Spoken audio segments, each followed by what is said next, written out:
আসলে আমাকে ঘিরেই আমি বিগত 17 বছর রাজপথে সরকার আওয়ামী লীগ সরকারের বিরুদ্ধে আন্দোলন সংগ্রাম করেছি। করতে গিয়ে অনেক মামলার শিকার হয়েছি, অনেকবার জেল খেটেছি।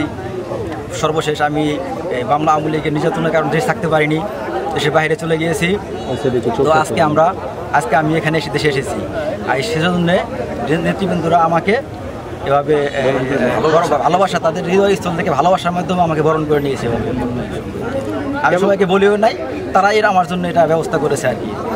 আর তারপরে আমি কৃতজ্ঞতা প্রকাশ করব আমার নেত্রী, মানিকগঞ্জের মাটি ও মানুষের নেত্রী আফরোজা খান রিতা আপা, এবং সেই সাথে আমি কৃতজ্ঞতা প্রকাশ করব হরিরামপুরের গণমানুষের নেতা হাজী আব্দুল হান্নান মৃধা, যিনি যার মাধ্যমে আজকে আমরা এখানে সবাই সম্মিলিত হতে পেরেছি।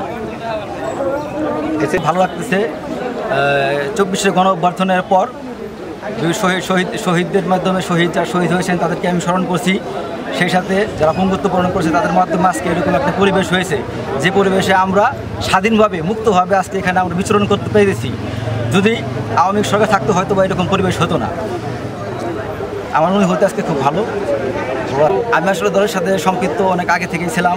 বর্তমান হরিরামপুর থানা মূল দলের সহসাংগঠনিক পদে আমি আছি।